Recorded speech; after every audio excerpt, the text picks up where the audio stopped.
Retour ici au plateau avec nos invités, Magloire Teko Kenvi et puis Adam. Alors nous, on parlait de Covid-19 en Afrique avec ce bilan de 100 000 morts. Magloire, il faut dire que dans ce bilan, on l'a dit tout à l'heure, l'Afrique du Sud est devant avec plus de 48 500 décédés.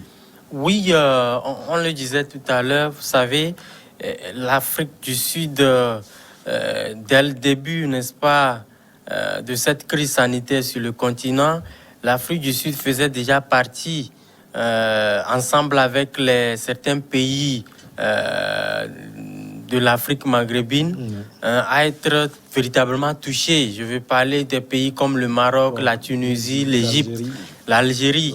Et aujourd'hui, les chiffres viennent encore confirmer ce qu'on voyait venir déjà. Aujourd'hui, 48 000, on va dire beaucoup plus, la moitié de l'effectif de tout le continent. C'est-à-dire donc, comme beaucoup plus, on le sait, qu'est-ce qui pourrait expliquer cela? Naturellement, quand on fait une petite analyse, on se rend compte que avant l'arrivée, n'est-ce pas, de cette crise sanitaire, l'Afrique du Sud fait partie de ces pays-là qui ont des infrastructures sanitaires assez huppées sur le continent. Je vais peut-être vous rappeler cette triste histoire à l'époque où le bus des éperviers a été fusillé au Cabinda. Et quand il fallait, n'est-ce pas, évacuer nos blessés dans un hôpital assez huppé de la sous-région, le réflexe, il était tout simple et rapidement trouvé, c'est-à-dire la direction Afrique du Sud, où notre compatriote Obilale Kodjovi a été traité aujourd'hui. C'est vrai, il ne joue plus, mais il a retrouvé quand même la vie avec tout ce qu'il y a comme intérêt ou avantage là-dedans. Donc, c'est dire que en matière d'infrastructures sanitaires, l'Afrique du Sud n'est pas née de la dernière pluie. Mais si aujourd'hui, malgré tout ça, l'Afrique du Sud arrive à cumuler ces chiffres-là, c'est dire que en réalité, on ne va pas analyser la situation du côté peut-être de manque d'infrastructures en ce qui concerne l'Afrique du Sud. La réalité, quand on se rend compte aujourd'hui que dans les pays occidentaux où ils ont plus les moyens, mais les chiffres sont plus grands que ce que nous avons chez nous ici en Afrique, par exemple, c'est que la réalité se situe au niveau des tests. Est-ce que nous avons les mêmes capacités de réaliser les tests? Or, chaque pays arrive à définir, n'est-ce pas, son tableau en matière d'infection par rapport au niveau de tests que l'on réalise. Mais si on ne réalise pas ou on n'a pas les moyens ou la capacité qu'il faut pour pouvoir réaliser les tests, on vivra dans le noir. Parce qu'il faut avoir une idée du nombre de contaminés pour pouvoir dresser son schéma de réplique et mieux quadriller la situation. C'est tout comme, on le dit souvent, voyez-vous, quand on prend le nombre de tests, par exemple, chez nous ici, le test, il lui revient très cher. Il revient très cher. Or, ça n'encourage pas véritablement les citoyens à avoir ce réflexe-là, à aller faire d'eux-mêmes les tests pour connaître leur statut, histoire de permettre, n'est-ce pas, à l'État de véritablement savoir comment soigner la maladie. Donc, je me dis, oui, peut-être on est arrivé ici à avoir une idée du nombre de cas en Afrique du Sud parce que, justement, ce pays a réussi à mettre les moyens de côté pour pouvoir réaliser les tests qu'il faut. Ce qui n'est pas le cas chez nous ici. C'est vrai, même les sangs, la barre de sang dont on parle pour ce qui concerne tout le continent africain, il faut tenir compte des cas officiellement annoncés ou officiellement déclarés. Voilà, les cas déclarés. Ceux qui ne sont pas déclarés, j'imagine, sont plus nombreux que ceux qui sont déclarés et même des morts. Ce ne sont pas tous les morts qui sont déclarés officiellement. Donc, forcément, un bilan peut-être plus lourd.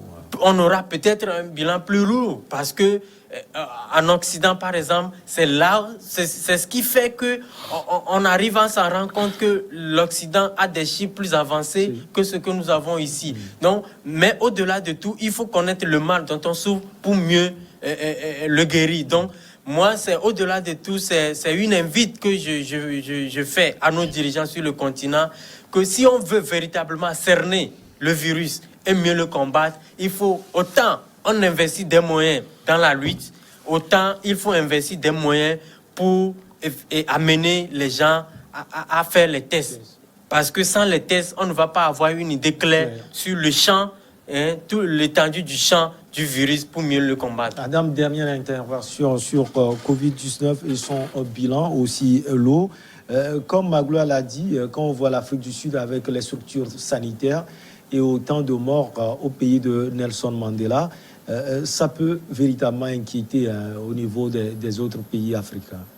Oui, ça inquiète. Vous savez, et surtout lorsqu'on prend les interactions entre les humains, vous constaterez aujourd'hui, je pense qu'il y a le directeur général de l'ANA qui le disait, aujourd'hui, et lorsqu'on prend surtout au niveau des moyens aériens, c'est le moyen le plus facile qui permet réellement de relier un point A à un point B. Et ça, je pense que les pays, surtout lorsqu'on parle du variant sud-africain, où carrément il y a même ces vaccins-là qui sont un peu réputés non inefficaces donc à ce variant-là. Et surtout lorsqu'on nous dit réellement que ces variants sont de plus en plus contagieux que la forme initiale qu'on a connue du coronavirus, ça inquiète énormément. Puisqu'on se dit réellement c'est grâce à ce variant-là peut-être que l'Afrique du Sud aujourd'hui est arrivée donc à cet effectif assez élevé. Donc du coup, ça doit inquiéter nous, pays africains, d'autant plus qu'aujourd'hui nous avons les frontières aériennes qui sont donc ouvertes.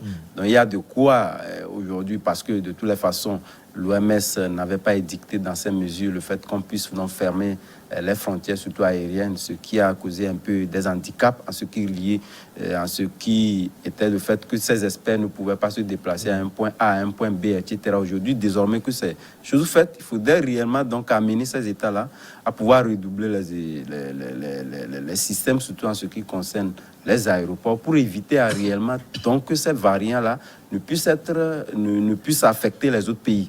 Sans quoi nous risquons d'aller donc vers des effectifs tels que vous l'avez dit, mais également de pouvoir compliquer davantage la situation. Puisque ce qui est redouté réellement, c'est de ne pas avoir donc des structures hospitalières, les structures hospitalières qui soient débordées, puisque c'est là même l'inquiétude. Aujourd'hui, on remercie Dieu, après un an, on n'en est pas là, donc il faudrait réellement qu'on redouble les efforts, surtout en ce qui concerne ces variants-là, que ces variants-là ne puissent donc pas contaminer les autres pays pour arriver donc à ces taux d'effectifs-là qui peut naturellement nous amener à nous inquiéter ou carrément peut nous amener à être dans la stupeur généralisée. Allez, Bénin, contentieux préélectoral, la Cour des Bouts, Rikia Madougou, par décision EP 21-014 du 17 février 2021, la Cour constitutionnelle a rejeté le recours formé par Rikia Madougou sur le parrainage à l'élection présidentielle. La candidate Rikia Madougou a formé un recours contre la délibération en date du 12 février 2021 de la Commission électorale nationale autonome ayant rendu public la liste des candidatures retenues pour l'élection présidentielle du 11 avril 2021. Magloire, il faut dire qu'avec le rejet de la candidature de l'opposante béninoise, la voie est donc déblayée pour la réélection du président actuel, Patrice Talon. Ah ben oui, vous savez, la surprise, c'est qu'il n'y a eu point de surprise, comme on le dit souvent. Moi, ce qui se passe au Bénin, ça ne me surprend pas parce que justement, ça se passe chez nous. Ça aurait été peut-être ailleurs que je trouverais matière à débattre. Qu'est-ce qui se passe en réalité? Voilà une élection qui avance à grands pas et il faille que les candidatures, en tout cas ceux qui aspirent à gouverner le pays pour les 4 prochaines années ou les 5 prochaines années puissent se déclarer. Mais en amont, il faut que ces candidatures-là soient parrainées. C'est le principe acté à la base. Mais dans le cas d'espèce, la candidature promue par le parti Les Démocrates, par exemple, c'est cette candidature-là qui se voit rejetée à la fin. Il y a problème d'éthique à la base. Mais visiblement, personne ne veut toucher ce problème parce que je me dis, voilà un parti qui décide, n'est-ce pas, de postuler, enfin, d'envoyer deux de ses militants comme candidats à la prochaine présidentielle. Mais derrière, il y a d'autres militants du même parti qui se sont arrangés entre eux, qui déposent aussi candidature. Mais à la fin, on rejette la candidature de ceux qui portent réellement la voix du parti. C'est curieux, mais je disais tantôt que moi, ça ne m'a pas surpris ce qui arrive parce que à la base, quand on voit la décision, par exemple, de la Cour constitutionnelle, c'est que voilà une Cour qui est dirigée par d'abord l'avocat personnel du président Talon, qui, à l'élection du président Talon en 2016, l'a promis ou l'a nommé, l'a nommé ministre garde des Sceaux en 2017. Bref, elle est aux ordres, la Cour aux ordres. Je ne dirais pas la Cour, je ne dirais pas que la Cour est aux ordres du président Talon, mais quand on connaît comment les institutions chez nous fonctionnent, on peut penser à cela. On peut penser à cela parce que à la base, pour moi, le jeu, il est déjà faussé. Et c'est très facile qu'on puisse détecter le vrai du faux. Mais visiblement, on ferme les yeux sur ça. Et quand vous voyez la décision telle que motivée par la Cour, juridiquement, il n'y a pas matière à débattre. On a pris soin, n'est-ce pas, de passer la décision au scanner. On a choisi les mots qu'il faut pour dire à la fin que nous ne reconnaissons que ceux qui ont été validés par la Sénat.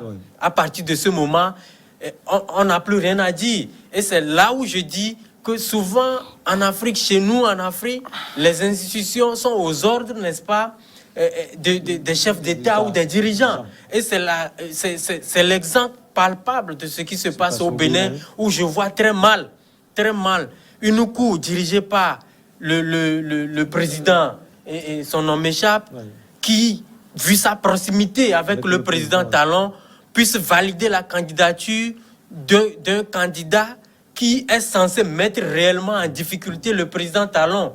Et donc, ce qui s'est passé pour moi, c'est dans l'ordre normal des choses. C'est en Afrique où nous avons malheureusement des hommes qui sont plus forts que nos institutions. Adam, ces questions de parrainage ne mettent pas, si on peut le dire, en ébullition la vie politique du Bénin.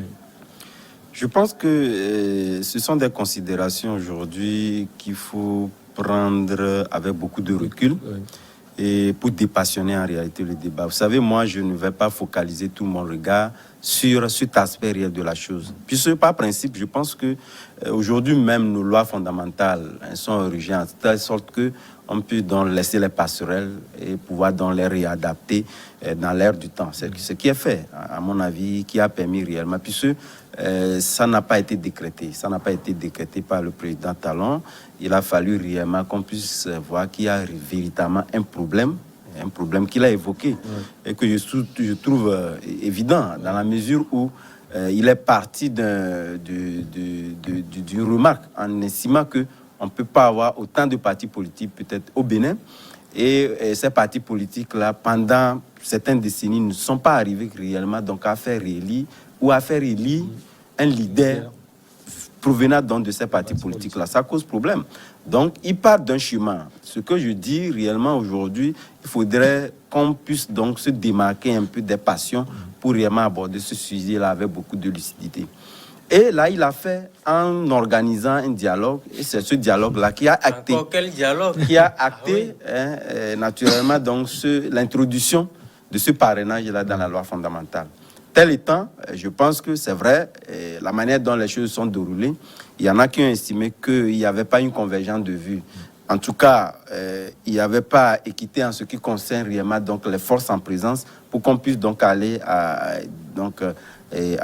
acter donc, ce parrainage-là, ce qui a amené à ce qu'on ait des élections législatives assez contestées et contestable d'ailleurs, mais étant donné qu'il n'y avait pas assez de ces partis politiques, surtout de l'opposition, qui puissent donc participer à ces élections-là.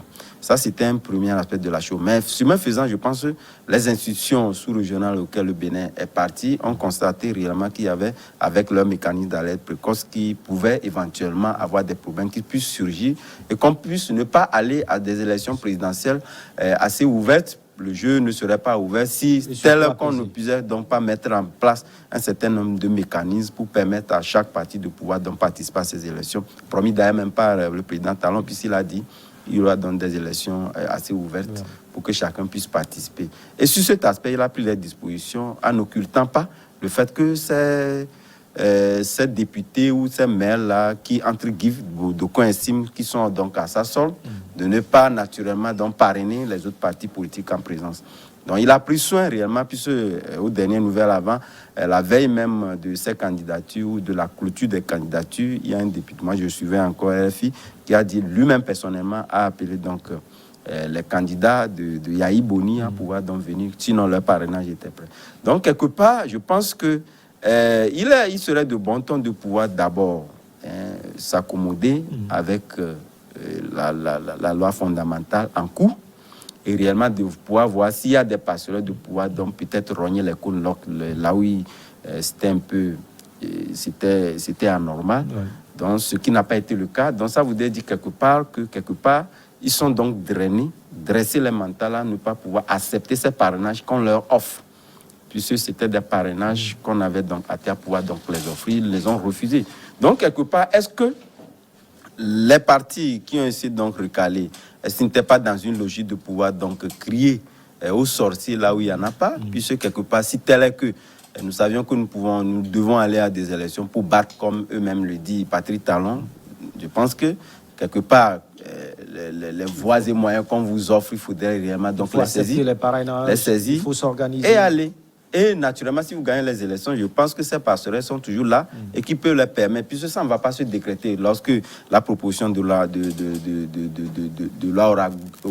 rogatoire formulée par ce candidat-là, et aujourd'hui, étant donné que le président ou l'exécutif n'a pas encore donné son avis en ce qui concerne cette loi-là, j'estime que ça peut advenir. Voilà pourquoi, moi, je parlais lors de mon dernier passage ici, que pour réellement donc aplanir le jeu, il faudrait réellement que Patrick Talon puisse accepter que, avec ou sans parrainage, que les gens puissent donc aller à ces élections-là. Mais pour le respect de cette loi fondamentale, il a estimé qu'on ne pouvait pas le décréter. Donc, permettez aux députés et aux maires qui sont à sa sorte de pouvoir donc parrainer ces gens-là pour que chacun puisse aller à ces élections.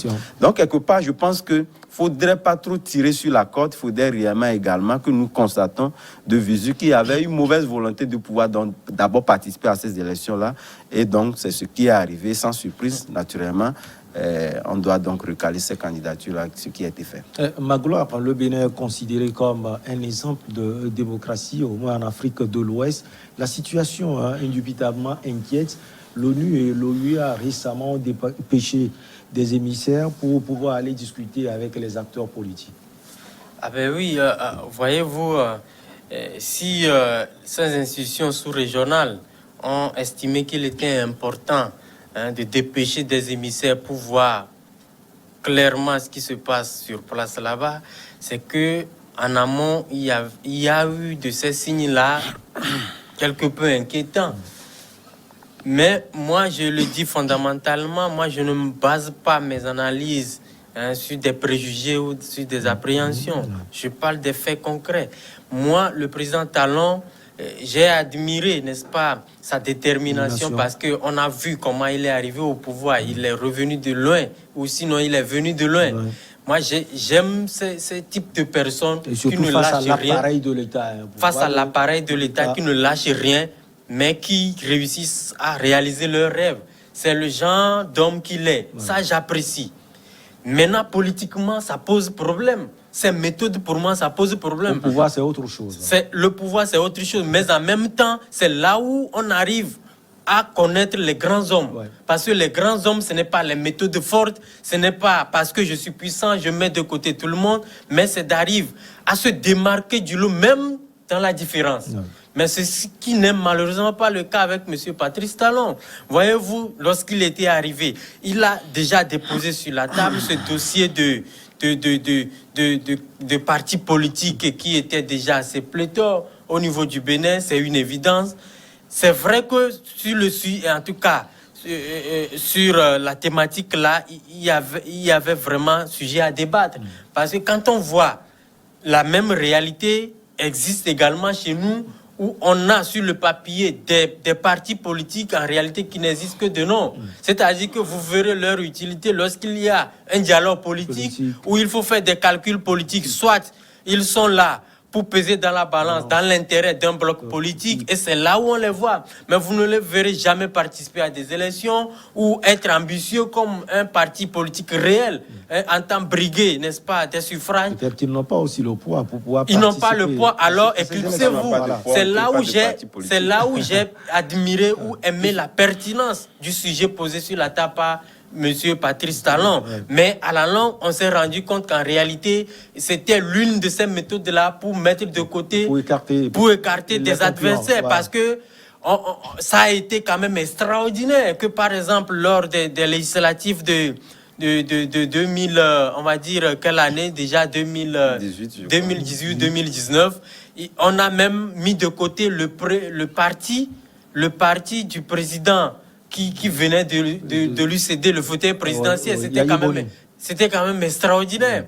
Mais voyez-vous, c'est la même méthode qu'il a encore transposée dans le champ de la récente, en tout cas de la prochaine présidentielle, où on parle de parrainage. C'est bien bon, c'est bien bon. Mais voyez-vous, il a déjà réussi à anéantir tous les opposants, tous ceux qui peuvent vraiment lui faire ombrage. Il a déjà réussi à les mettre de côté. Aujourd'hui, le cas du président Ajavon et tout ça, ils ne sont plus au pays. Maintenant, Sébastien Ajavon. Sébastien Ajavon, le seul pion peut-être à même aujourd'hui de poser de réelles difficultés au président Talon, c'est peut-être Madame Rekia Madougou, qui est également écartée. Et comme je suivais l'autre fois une déclaration de Monsieur Candida Assanaï qui a été, il faut le préciser, son ministre de la Défense, connaissant bien l'homme et ses méthodes, mais aujourd'hui, il est opposant. Mais il a dit, à part peut-être, ou ceux qui sont en face de lui actuellement, qui peut faire le poids devant Patrice Talon? Je ne vois personne.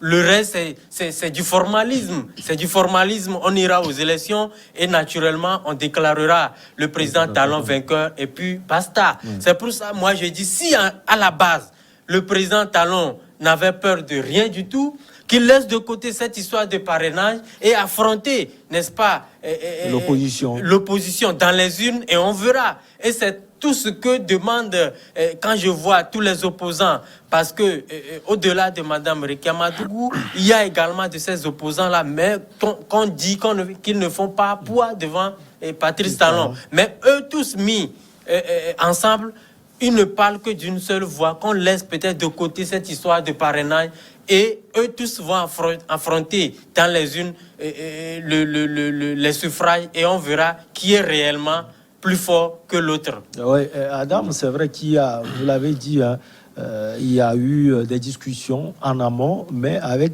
ce qui se passe actuellement, comme Magloire l'a dit, on sent cette volonté du président Patrice Talon d'écarter les autres concurrents et d'aller aux élections.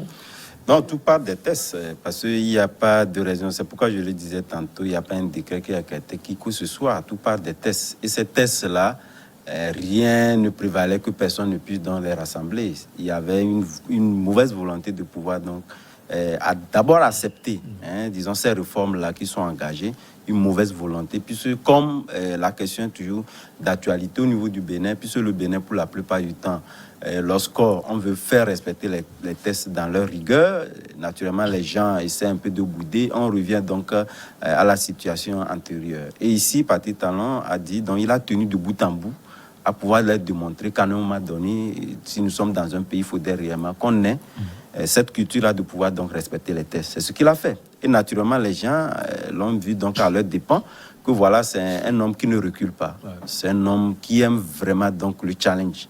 Et il est là démontré. Mais sauf que ce qui est important aujourd'hui... Les gens sont plus habitués à autre chose. Non, c'est parce que l'habitude est une seconde nature. Donc les gens ont estimé que ce qu'on faisait par le passé, on peut toujours les ressusciter, continuer par avoir les résultats. Mais actuellement, on a vu quelqu'un, un président réellement, un président qui s'est résolument engagé à la rupture. Et c'est ce qui est en train d'être arrivé sur beaucoup d'autres secteurs.